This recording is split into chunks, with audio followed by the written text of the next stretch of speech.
done, Joe?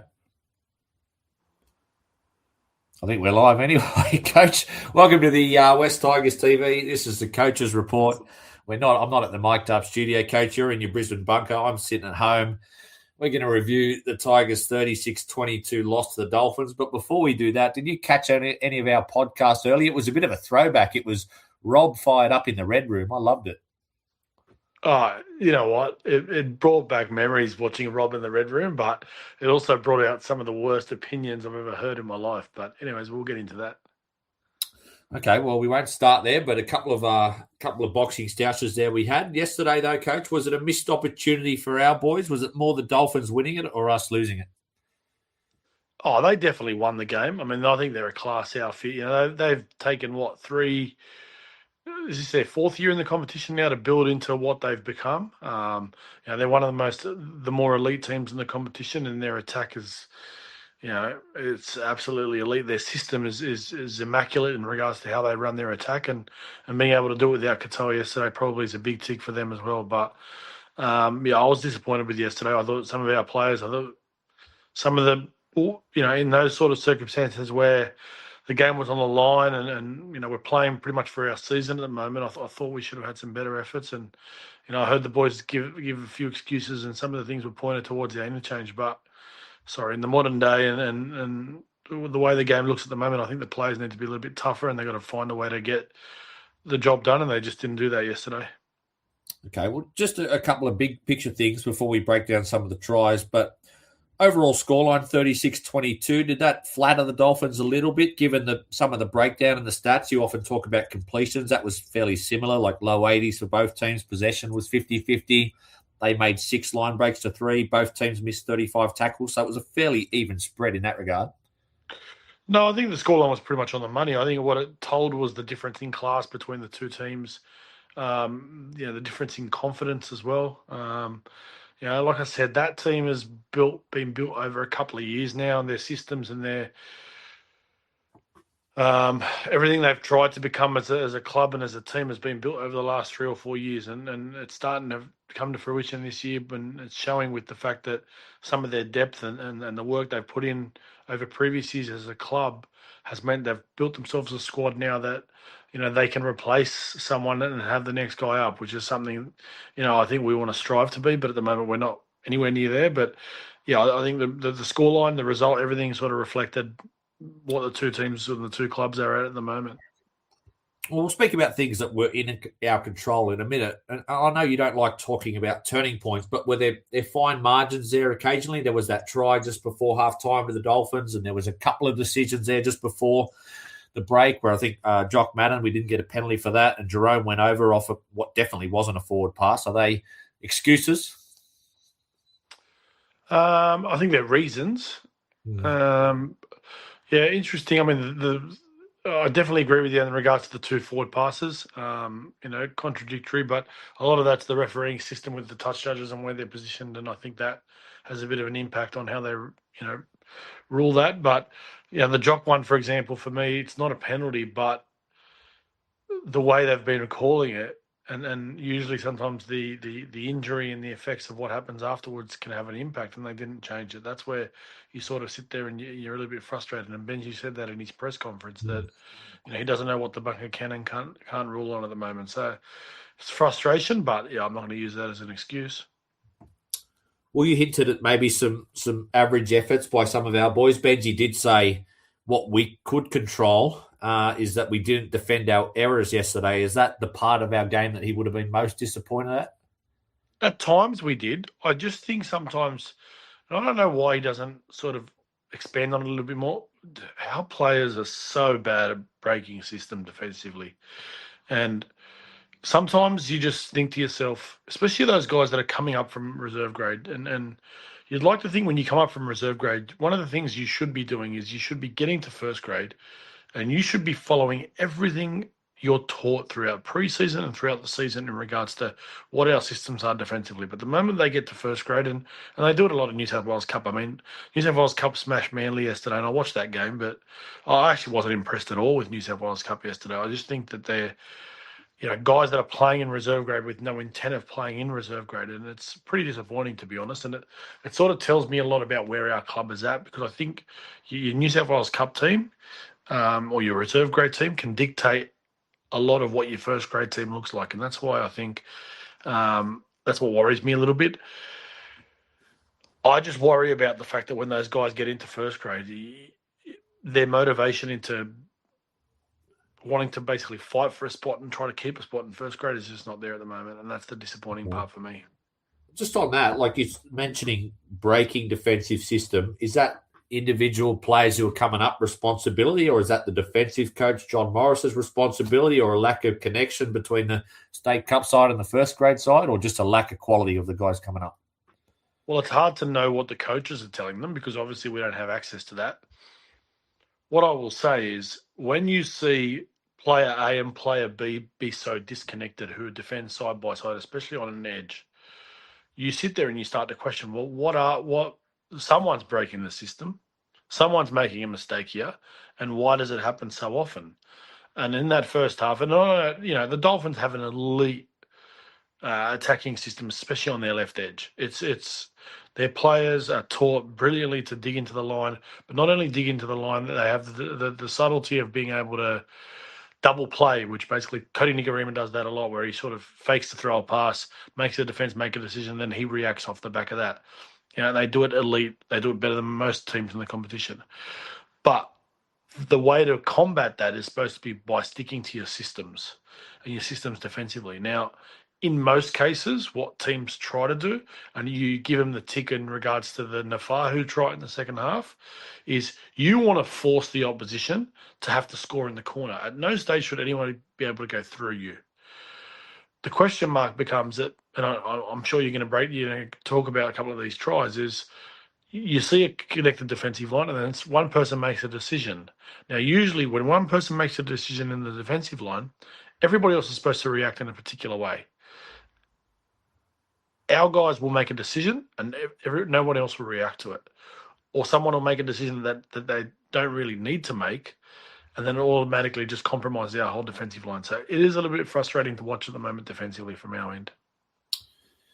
Just last big picture thing, the boys on the previous pod were fairly proud of the effort. Are you a little bit not skeptical on that, but I think a couple of us think we've squeezed the lemon dry and we've potentially had to play some of these guys longer minutes, or you were a little bit 50-50 with some of the efforts yesterday? Yeah, a little bit 50-50. I don't agree with squeeze the lemon dry. I mean, these guys are professional footballers. We've still got, 9 rounds to go in the season? Like, if it was round 20, 21, 22, 23, if we're talking about guys that have been playing, weeks of origin and, have been in their late 20s and 30s, I mean, we're not seeing it out of Uppy. We're not seeing it out of Jerome. So I'm not going to sort of give them that excuse. There's a lot of them want and like to play big minutes. So, I'm not going to give them that excuse. Yesterday was weird to me. I just feel like at times there we come up with some soft options defensively, and I expect to be a little bit better. Okay, let's dig into some of the action. We won't go through every single try, but we'll get to the tries until it got to 24-16, where I think Trey Fuller sealed the game essentially with about 10 minutes to go. First try was in the 8th minute. We scored it, Coach. It was a beautiful play from Jerome Luai on the 4th tackle. We're about 5 metres out, and he kicks it in behind to Sione Fainu, who puts it down almost untouched. Yeah, well, obviously, I mean, the presumption is, and it happened quite a bit early in the game, that we've identified that Trey Fuller defensively at fullback, and potentially it's a Dolphins thing, because I do remember the Hammer does it as well, where they sort of bank on trying to make sure they got 13 in the defensive line on their try line. So I feel like we've identified the fact that their fullbacks don't play that sweeping system close to their try line. So, we tried to put the pressure on them a little bit earlier. And what that can do sometimes later in the game is take the fullback out of the line. So, it was just good identification from Jerome, and Sione had a lot of time to put that ball down. So, we talk about Jerome's short kicking game. I think it's the best. Him and Adam Reynolds maybe and Sam Walker. I think they're the 3 best short kicking games in the competition. So not surprised by that at all. So is there a particular cue there? Because, I imagine they put that play on a lot, and sometimes Jerome will go out the back or kick it what particular cue is he looking for? Always the fullback, or is it someone out wide making a decision? The outside back's coming up. Sometimes it's premeditation, because if you go back to Origin 1, for example, Queensland did it to Tedesco twice. So sometimes it can be a little bit of scouting, a bit of your scouting report, and it's premeditation, and especially if you're Jerome off the back of a 2-pass play where you can actually see where the fullback is. They'll normally be around the marker play, and you'll see if he's starting to move early, so you can see that bit of an indicator. But it could be a bit of both, but I think sometimes Jerome backs himself to be able to nail that kick. So even if the fullback is making his way across, it can be a little bit undefendable. So yeah, I think a lot of that would have come down to the pre-planning.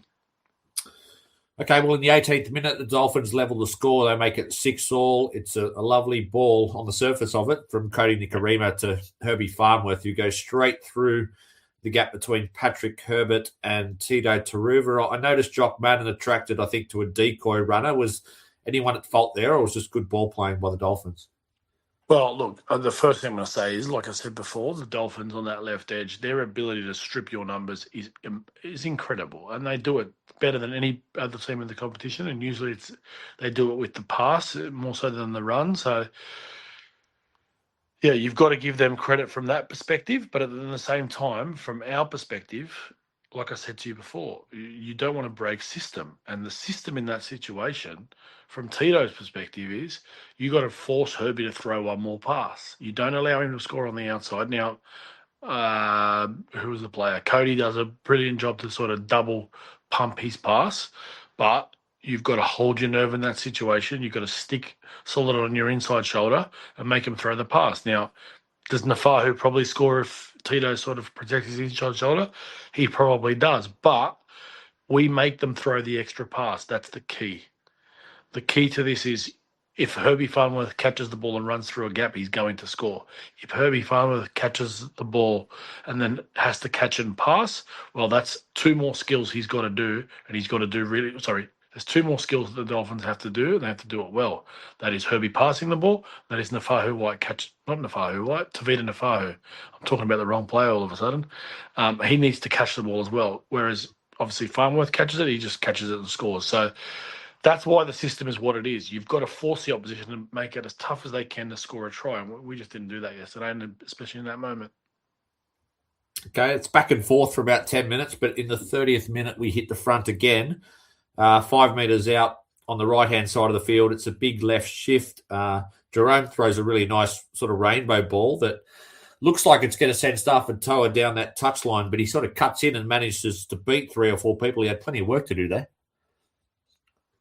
Yeah, it was poor attack from our perspective, and then I think Jerome sees that Osako was sort of sitting on his heels, on his inside foot, and thought he can get Toa on the outside of him.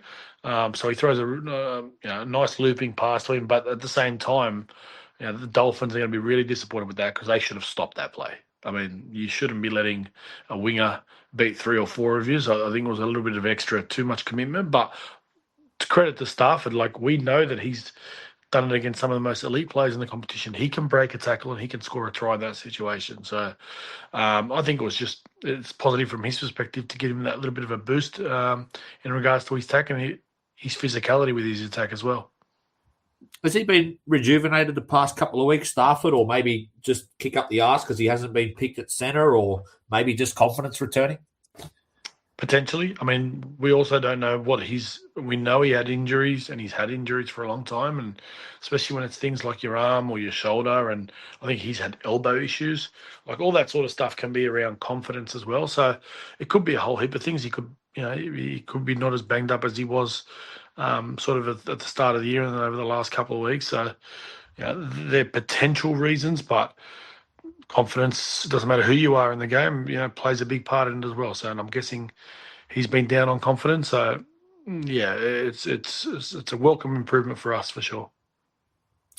All right, well, I don't want to get bogged down in the Jerome chat today, but I thought another sensational game for him. He had 3 try assists yesterday, and Coach, just look at his stats for the season. He's only played 11 of our 14 games, but he's got 12 try assists, 11 line break assists. He's scored 4 tries himself, forced 4 dropouts, 22 offloads, 151 kick meters per game. What's your response to the people who think he hasn't been stepping up? No, I've got no response to those people anymore. Like, let's be honest, those people are just knuckleheads who don't really understand the game, and I've got no response to them. I mean, if you can't see who he is and what he is for us at the moment, well, there's no point really talking about rugby league with you. 36th minute, the Dolphins hit the front 12-10, perhaps a little bit against the run of play, but it's another well-worked move. I think it was Schneider throws a short ball, or Donahue actually, Schneider onto Donahue, who throws a short ball to Lemuelu,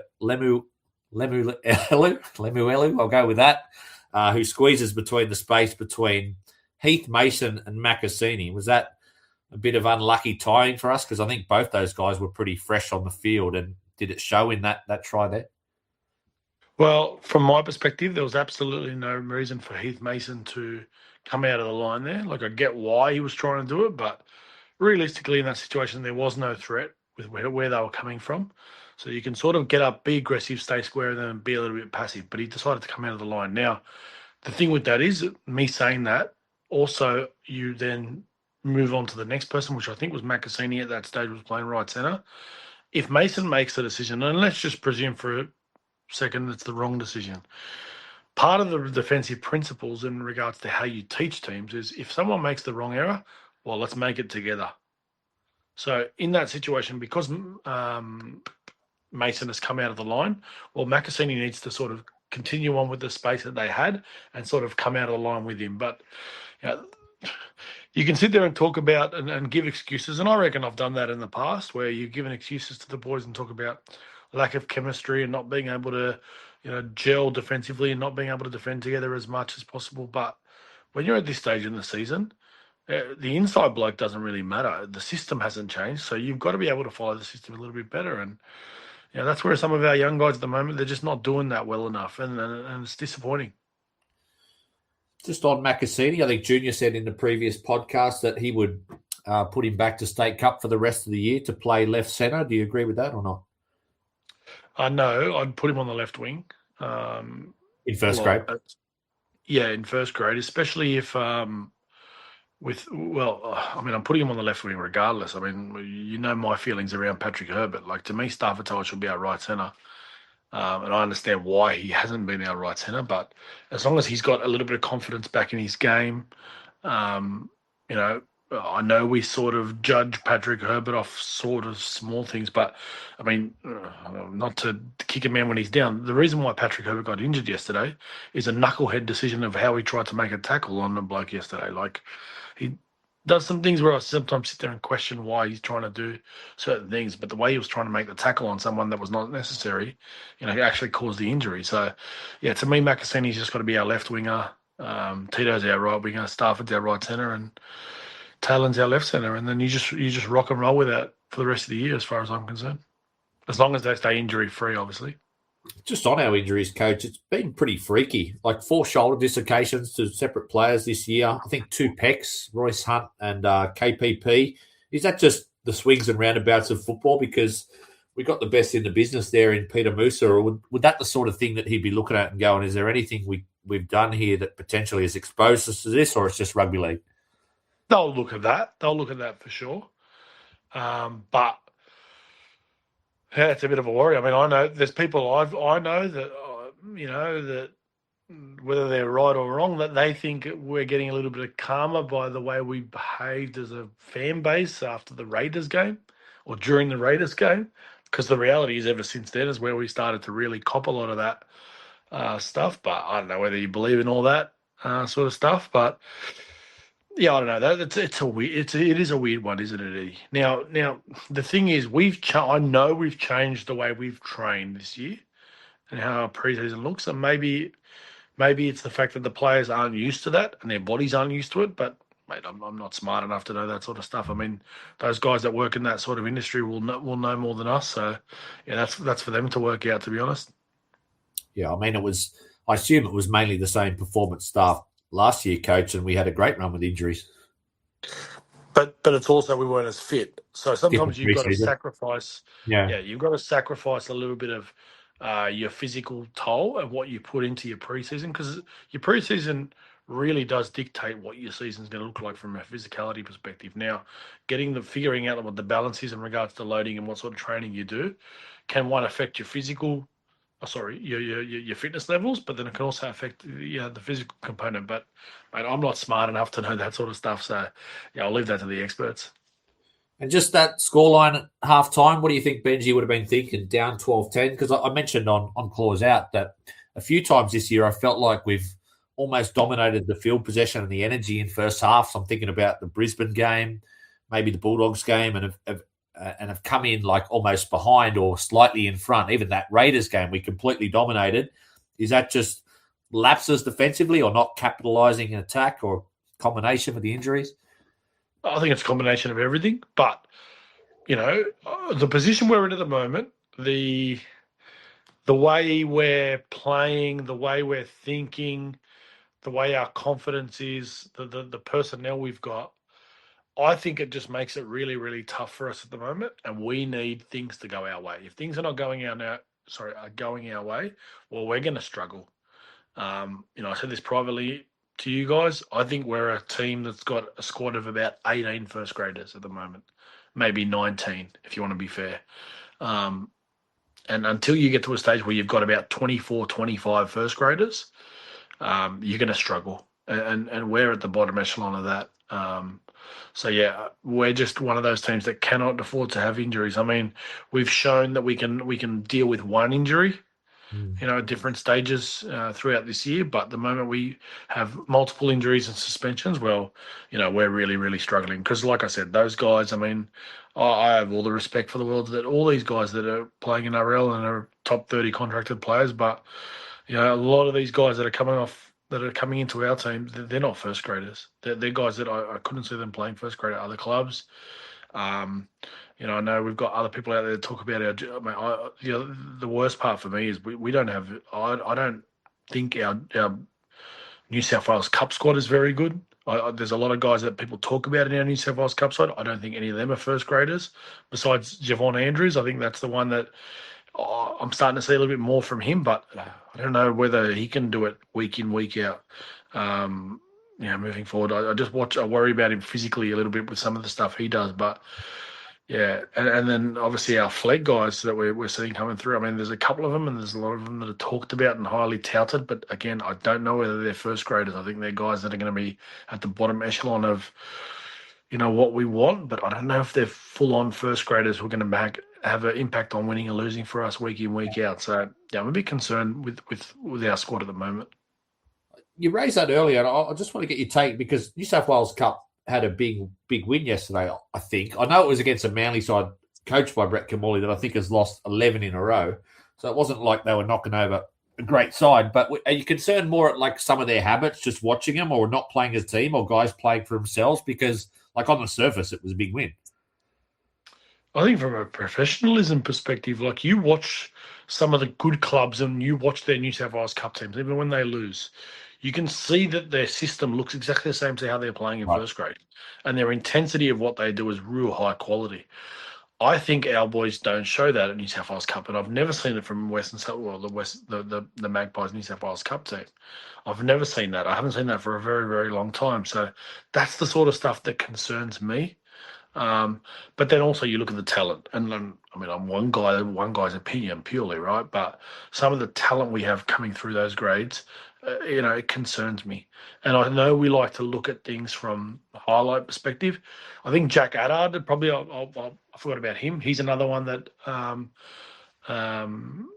sorry, I've got to take a step here. Eddie, I forgot about Jared Hayward, so let's not. I'll talk about him in a second, actually. Yeah. Jack Addard's the other one that I think that, but he's going to need a couple more years, like physically. He's nowhere near playing first grade. Now, I know people wanted him to play first grade this year. He's nowhere near it. Jared Hayward's the only exception. My apologies for that from earlier. Like, he's not far. He'll play first grade next year. He'll probably start the year down 19, from my opinion. All right, well, I'll save some of Rob Senior's rants for the end because we are going to discuss the interchange and Campbelltown Stadium because me and him got pretty fired up going at it. But let's park that for a minute. The second half open on a poor note. I think that's happened a couple of times recently. The Dolphins score in just the third minute of the second half. 5 out. They go the short side. Nicarima, maybe he identifies something there from Tito, who's in, and he throws a rocket to Nafahu, who catches out Tito and scores comfortably. Yeah, our right centre jammed. So he made a Right. decision to come in really quick, and Tito had to follow. And that's what I was talking about earlier, right? You want Nicarima to have to throw the long ball. Yeah. That's the tougher pass to throw. Then there's also the ability to be able to put the ball down in the corner. Sometimes you allows also some of the other defenders to double defense on that. So as much as it's one of those things where it looks like Tito's being caught out, Nafahu, not Nafahu, yeah, that's his name, Nafahu, had to still put the ball down with skill in the corner there. Whereas if Tito stays out, and I read a lot of people and I watch a lot of people talk about wingers staying out. If Tito stays out, Nicarima throws it to the centre in who's their left centre, Herbie Farnworth, and he scores untouched. Whereas if you throw a long ball, well, it's actually a little bit harder for the winger to catch and put the ball down in the corner. So it was just good skill from the Dolphins. And again, that left edge of theirs, just when they execute, it's very hard to stop. We stay in the fight, 53rd minute. We make it 18 points to 16. It's another lovely grubber on that left-hand side from Jerome. Probably shouldn't have resulted in a try, but a bad miss from Trey Fuller, and Sione goes in for a double. That was luck, Eddie. Luck and nothing else. Well, still would have been a repeat set, wouldn't it? Yeah, it would have. And, at the end of the day, you still got to execute the skill of not kicking the ball dead in that situation. So, you give the boys credit from that. And you love the effort from Sione on the back of it. But, yeah, that's a play there where you sit there and you go, well, the Dolphins should have defended that a little bit better. Well, there are a couple of big moments there at 18-16 because it stays that way, Coach, for sort of 15 minutes. We had that moment where Pole goes over the line and drops the ball, and we had a fair bit of the running there. Did you think we were coming over the top of them there?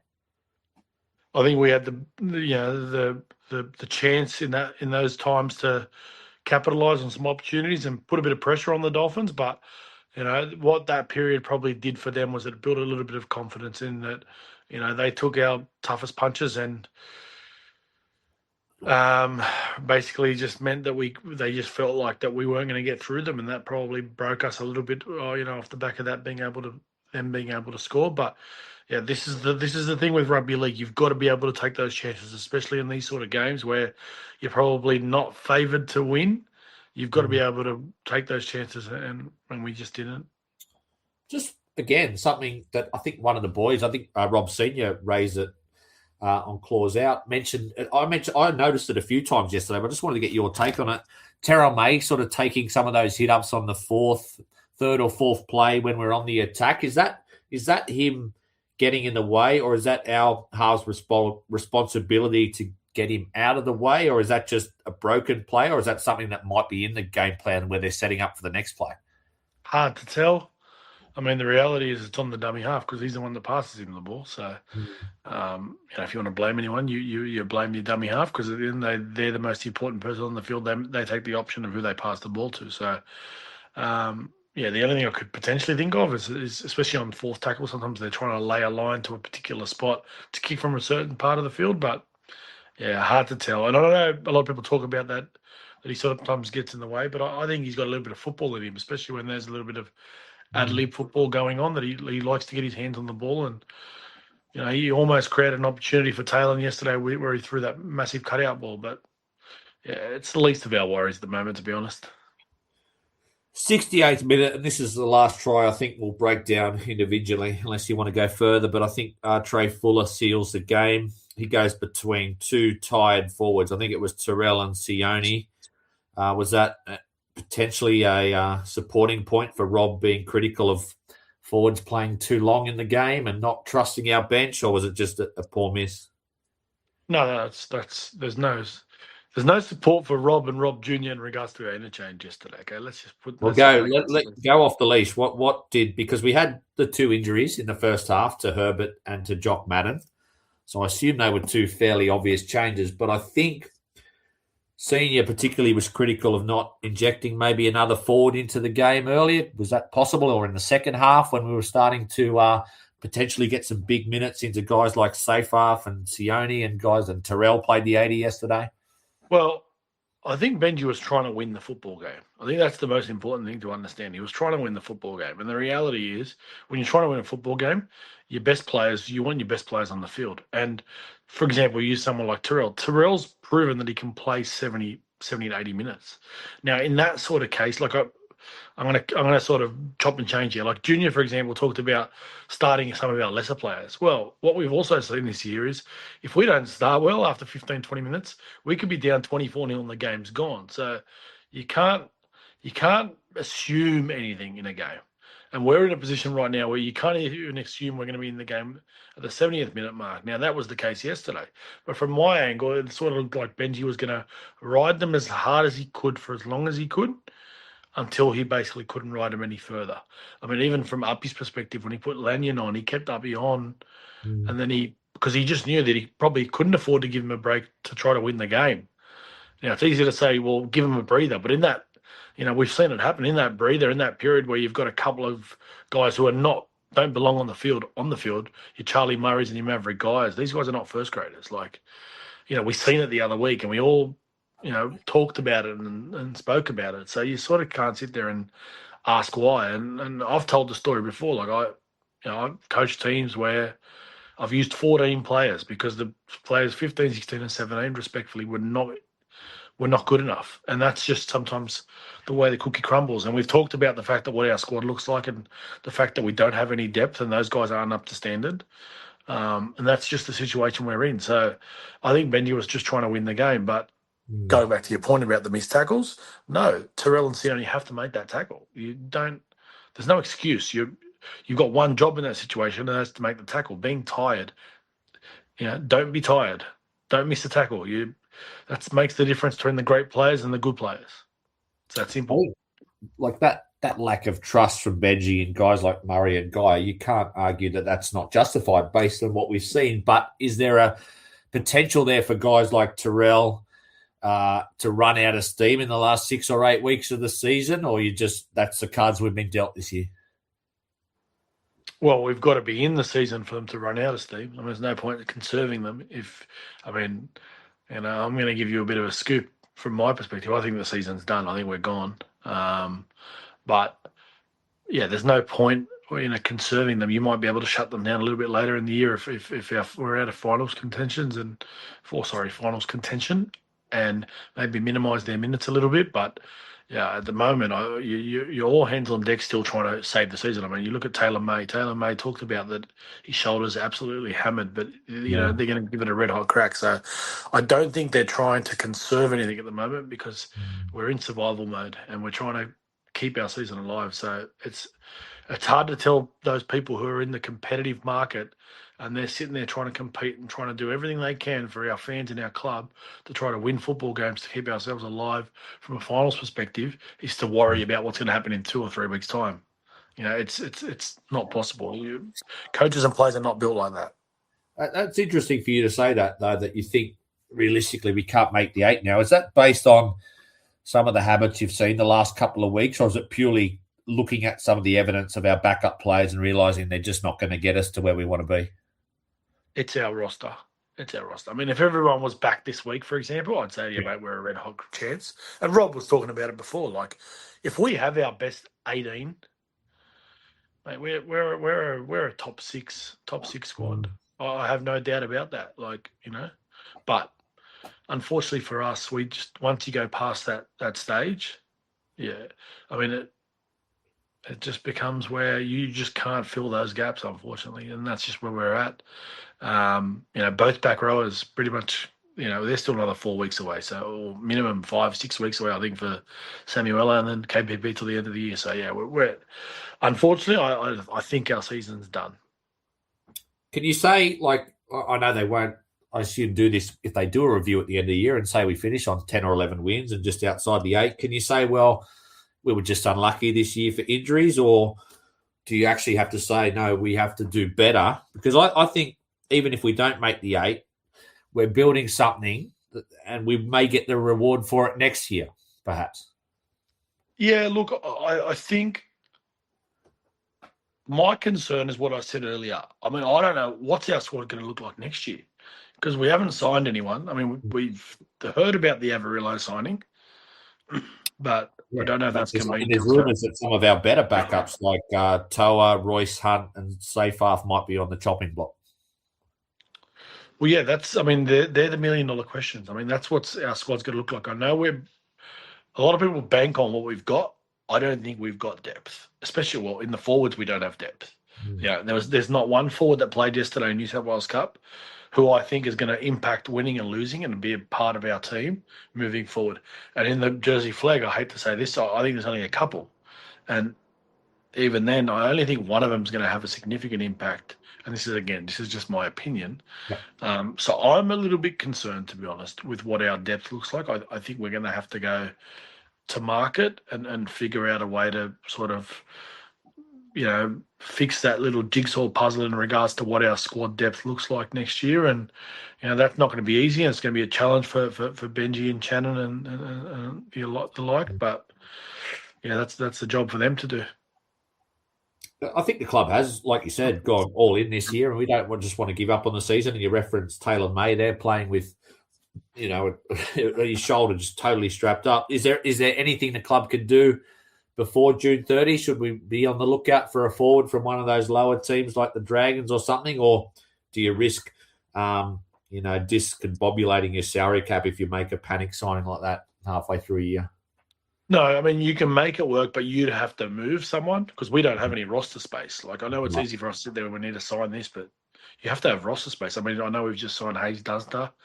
I think he's on a train and trials from what I understand, for the rest of the year, or they've signed him on a New South Wales Cup contract potentially, which they can upgrade to a trade and trial. I think that's what they've done, but yeah, I mean, without moving someone from your roster, I don't think. We can't. I know we can't actually do anything. So, yeah, that's going to be interesting. I mean, there's only 9 days to go in the month. So, if it's going to happen, it's going to have to happen pretty soon. But it doesn't look like it's going to happen this year. I mean, it's not in the past. I know in the NRL in general, there's been a lot of this sort of stuff movement around this time, but it doesn't look like there's going to be anything happening this year that we know of. But one of the things about our club is recruitment and retention is done pretty privately, so we wouldn't know anyway. Just last one back on the interchange. Latu, I think Benji was probably in a pretty delicate position there because Latu's been getting on and not playing much footy, and it was ironic yesterday that he would have played 55 or 60 minutes at halfback. With Jock out this week with the HIA, we don't know if Adam's going to play, but what would your plans be for Latu at Newcastle this Sunday? Well, Latu will play 7 if Adam's not back. If Adam's back, he's playing 7. I mean, does he come back onto the bench though, or do you keep him in State Cup? I don't think it matters. I mean, to be honest, they must have made a decision they're not going to play him as a middle anymore. And then they must have their reasons for that. Yeah, it's a bit of a fascinating one, because it's trying to strike the balance between you want him to play minutes, you want him to develop, you want him to keep becoming a better player. And I apologise. He played Cup yesterday and was I thought was a class above. I mean, I know we all look for the highlights plays, but the way he was able to strip numbers on Manly yesterday, allowed Javon Andrews to look like an absolute superstar out the back. But it's a tough one. They'll have that conversation. I've said this before. I think Benji and Latu must have a really good relationship, so they'll be having their conversations. But yeah, I think if you're putting him on the bench, you're putting him on the bench for the same thing that you put Heath Mason on the bench to do, just to cover the outside back, because it looks like they're not going to play in the middle anymore. Okay. Just on that back row that started yesterday, if Alex Twile wasn't back, I thought Tony Suka acquitted himself as well as he could, and then Tioni and Alex Seyfarth. Is there anything you would change there if Twiley's not back at Newcastle, or is no one, the well's been dry? No, they have to play. They have to keep playing. We got to trust them. I mean, we don't really have much of a choice. I mean, Sioni's a first grader. Let's get that clear. But he's an interchange, and that's when we're at our best, right? When Sioni's coming off the bench, playing in the middle for us, that's when we're in good shape, because we've got our starting middles. We've got Sione and Royce are the two guys usually that come on and play in the middle. And that's where we have been at our best this year. So, but yeah, unfortunately, Sione's going to have to play on the edge again, and he's going to have to do it for the next couple of weeks. All right. Who was your? We won't do your 3-2-1 yet, but did you have a pick of the outside backs just from 1 to 5? Was it Jareem again? 1 to 5. Yeah, I'd probably say Jareem and Stafford were good yesterday. I thought Stafford was really good. It's probably his best game he's played this year. So they're the two. But yeah, Jareem just looks a class above everybody else at the moment. Sometimes I'm feeling a little bit sorry for him. You could tell the Dolphins had a plan around anytime any kick went up in the middle of the field to isolate Fuller. Basically everybody was to rush around the ball to help Fuller in that situation because they probably knew that Jareem would catch the ball over him. So once again, really good planning from the Dolphins and their coaching staff. But I look forward for the day that Jareem gets to play off the back of a team that's consistently being able to put out a good squad week in, week out, and we get to see the best of him. He seems really animated this year, which I love, because I don't know if it was a criticism at the start of his career, but I think it was known that he was a little bit shy or perhaps quiet, but just a few times this year, it looks like he's not afraid to mix it up out there with some of our guys and get him in the right spots. Well, that's part of your evolution and your development as a fullback. I mean, if you don't have that, you're not going to be a fullback. So, I don't know the guy. I don't know his personality. I mean, Fijians are naturally reserved individuals, especially in a public setting. So, that's probably maybe a perception of ours because he speaks so, well-mannered and very politely. So you probably have that perception of him in regards to his actions on the field. But, yeah, Benji is, since day dot, Benji's always talked about how good of a fullback he is, especially defensively, and how he organises our line. So, yeah, he's a wonderful player that I think we're lucky to have at our club, to be honest. Okay, we've already talked about Jerome. I know you're probably not the biggest Heath Mason fan, but I thought he made a decent fist being out there as a makeshift halfback. Yeah, he did his job well. Okay, move on quickly there. Forward pack, Coach, did you have a standout in the forward pack yesterday? I think one of the boys, I think it might have been senior, said Fanua Polo was good off the bench again. Is that role suiting him more than starting? I don't know if the role's suiting him. I just think that's a little bit of who Fanua is at the moment, where we're having our really, really good weeks and we're having our not so great weeks. But I thought he was really good. I thought he enjoyed the role yesterday of coming on off the bench. I think he enjoyed it the previous week as well. Maybe taking a little bit of responsibility and ownership of that second unit that comes on, or that ability to come on when there's a little bit of sting out of the game. But I thought he's been really good. And the standard of Fanua has always been how he is defensively. His effort plays defensively when teams do make him go effort for effort, and I thought he handled that pretty well yesterday. So, yeah, good performance from him. I think it was probably one of our better forwards yesterday. Okay, 3-2-1. Oh, it's going to be boring for you. I heard the boys 3-2-1, and mine's exactly the same. Jerome, Jareem, and Fanua. Okay, we got Newcastle on Sunday in Newcastle. Never an easy game up there, but they didn't exactly look like world beaters on Friday night. But I guess they didn't have that number one there, did they? Nah, it's a tough ask to go to Newcastle. They've found confidence. They're a very good football side, especially They're when very well coached, that team. I don't know. I like that Hobble. Well, he's a very good attacking coach, and Right. That's what suits Newcastle and what they are. They've got an assistant coach there in Stephen Hales. Got no idea. He wouldn't be watching this anyway, but he's one of their assistant coaches. But that's just a joke, by the way. But they're a very well coached attacking side, and they've got quality players and strike in their attack all across the park. And as long as they're 80%, we're going to struggle this Sunday, and that's because of the roster we've got and some of the key spots on the field we're going to struggle with, and it's not something we can really do much about, especially considering our right edge is going to be hampered personnel wise. So, I mean, unless Adam's playing and Stafford plays right edge, and he has one of his better games, and I think Stafford actually always plays well against Newcastle because he did come through the grades there. It's going to be interesting. I mean, I hope they prove me wrong, but I've got no confidence in us next week. I suppose, Coach, if you see Adam named at 7 and he does start, and Alex Fowl named at 13, or is it unfair to expect Adam just to walk in after probably 9 or 10 weeks on the sideline and dominate? I don't want him to dominate. I think it just builds confidence in the players and Yeah.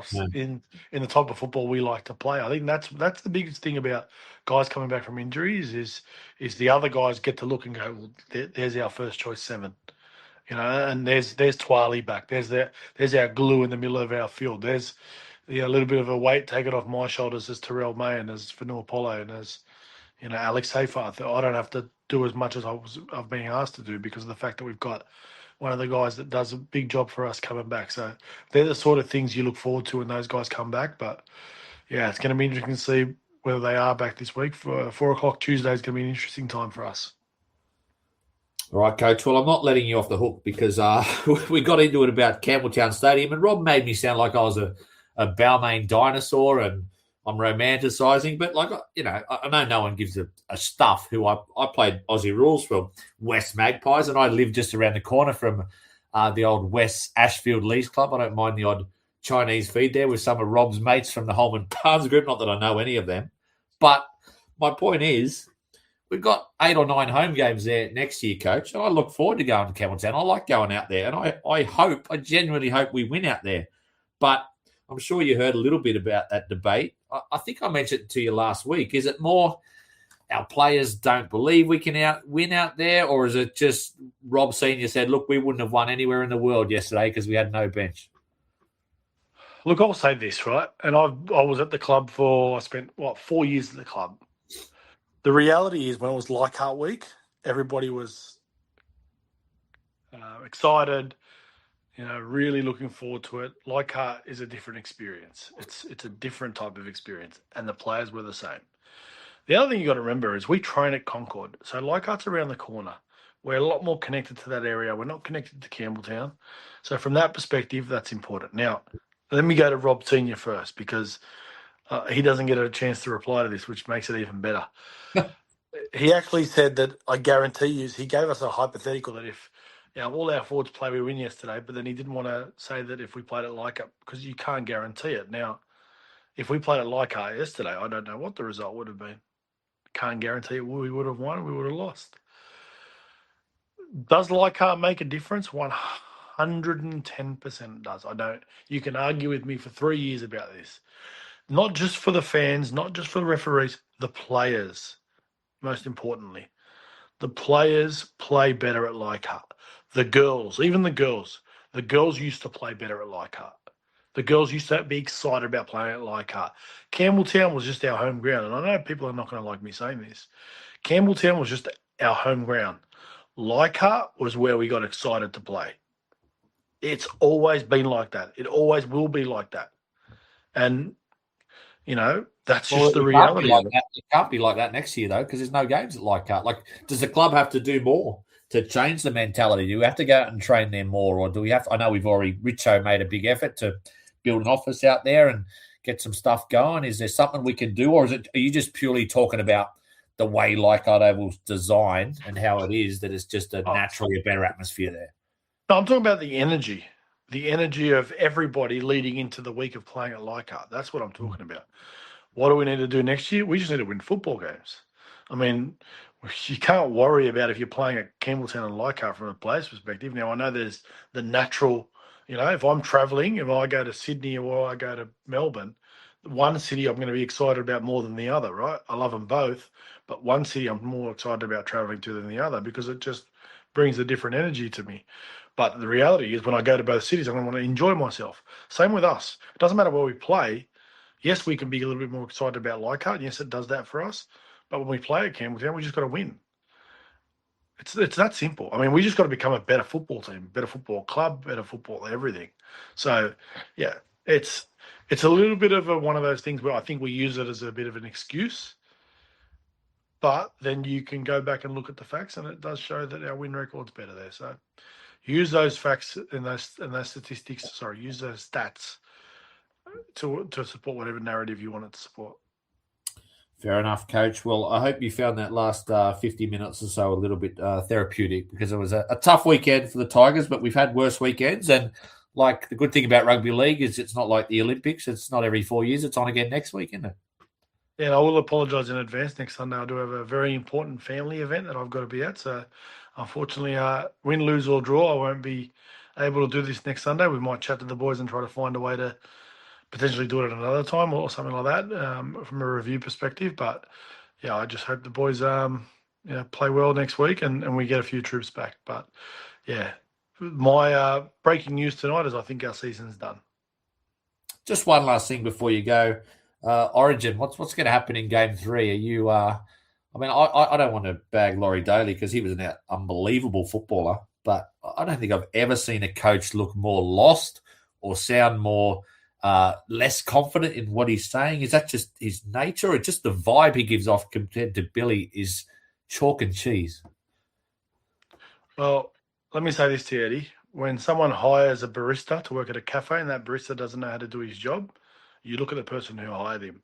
And I think that's who we need to be looking at more than anything, because you cannot have those sort of numbers from a coaching perspective and still be able to be given opportunities. I mean, in the wonderful world of rugby league, some of the lack of opportunity for people, and then you look at some of this sort of stuff, you sort of sit there and question it. But the truth is, I mean, everybody's going off a little bit half-cocked because you never know. All they got to do is come up to Suncorp, win Game 3, and the noise goes away, doesn't it? Winning solves everything. Is that unprofessional, though, like for a New South Wales Rugby League? And I know this sounds like I'm just teeing off on Daly, but to spend 10 years out of the game, out of coaching, NRL's changed a lot in 10 years. I don't think he spent any time doing any junior coaching or assistant coaching or anything. He was just working for the tab in radio, I think.